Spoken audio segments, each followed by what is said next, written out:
Hello and welcome all. हामीले previous भिडियोमा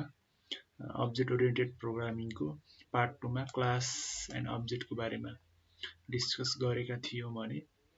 आजको यस भिडियोमा हामीले अब्जेक्ट ओरिएन्टेड प्रोग्रामिङकै पार्ट 3 को क्लास विथ मेथड्स अब एट्रिब्युट्स को त हामीले डिस्कस गरेका थियौं अब मेथड्स सँग कसरी हुन्छ भनेर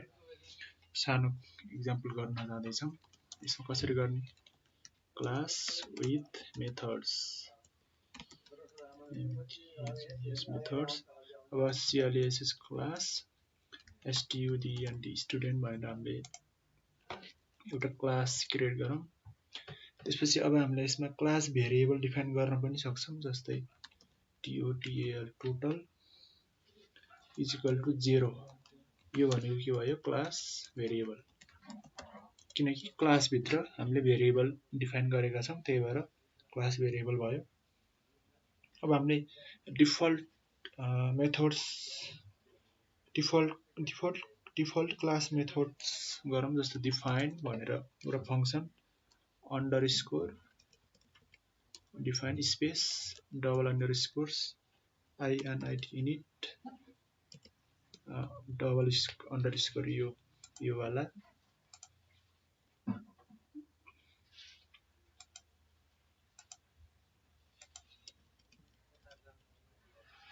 अनि हाम्रो त्यसमा के हुन्छ सेल्फ भन्ने हुन्छ सेल्फ भनेको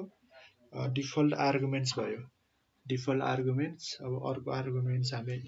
नेम दियौं अनि रोल नम्बर दियौं यो हाम्रो आर्गुमेन्ट्स भयो अनि अब त्यसमा हामीले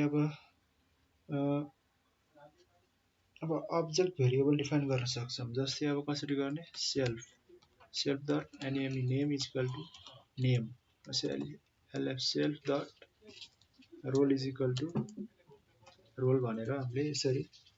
अब्जेक्ट भेरिएबल डिफाइन गर्न सक्छौं यो भनेको के भयो अब्जेक्ट भेरिएबल अब त्यसमा हामीले प्रिन्ट स्टेटमेन्ट पनि दिन सक्छौं अनि हामीले स्टुडेन्टलाई इन्क्रिज पनि गराम student dot total is equal to student यसलाई सर्ट फर्ममा लेखौं प्लस is equal to 1 भनेर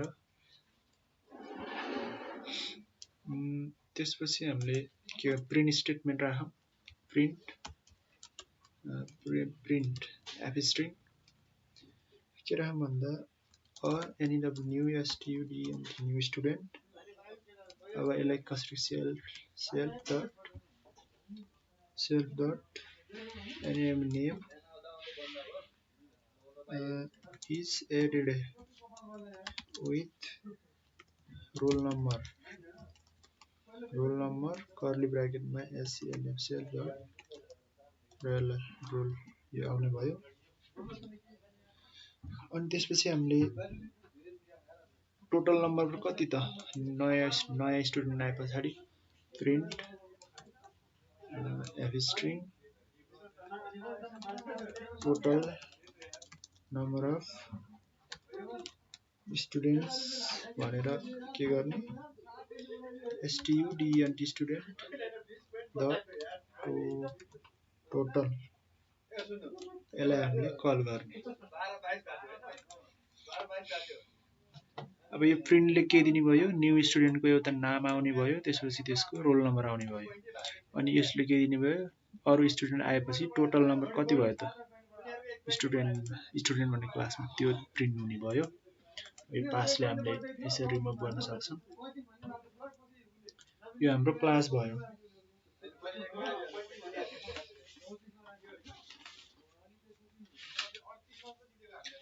अब यसलाई रन गर्यो भने हाम्रो के आउँछ सिम्पली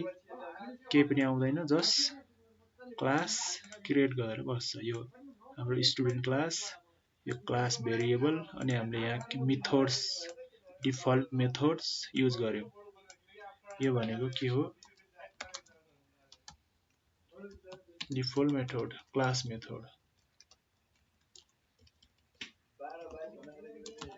मेथड्स भयो। अब हामीले के गर्नु पर्यो, हामीले अब्जेक्ट बनाउनु पर्यो। अब क्रिएट्स एन अब्जेक्ट अब्जेक्ट कसरी बनाउनु पर्यो, s1 is equal to std and student भन्ने अब्जेक्ट बनाउनु पर्यो।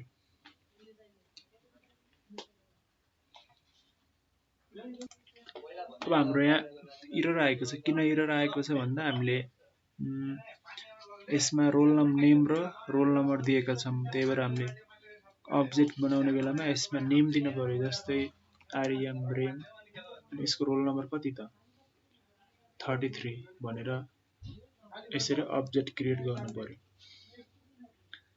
अब यसमा यो कहाँबाट आएको, यो प्रिन्टले गर्दा, यहाँ प्रिन्ट स्टेटमेन्ट छ त्यसैले यो प्रिन्ट भएर आयो। s1 भनेको अब्जेक्ट, त्यसमा अब a new student is name आयो, विथ रोल नम्बर भनेको यहाँ 33 भएर आयो। अनि टोटल नम्बर अफ स्टुडेन्ट कति आयो, 1 आयो। 1 किन आयो, यसमा हामीले इन्क्रिमेन्ट यसमा 1 आएको छ। अब हामी फेरि s2 गरौँ, s2 is equal to std and student, यसमा मनिषा 22 गरौँ। अनि यसलाई रन गऱ्यो भने के आउँछ, हाम्रो उसको नाम यहाँ एड भएर आउँछ, रोल नम्बर यसमा आउँछ, अनि स्टुडेन्टको नम्बर कति भयो, 2 आयो। किन 2 आयो, हाम्रो यहाँ इन्क्रिमेन्ट गरेको छ त्यही भएर। अब त्यस्तै अर्को s3 is equal to std and student Ravi, उसको 44 रोल नम्बर दिउँ। अनि यसलाई रन गऱ्यो भने के आउँछ,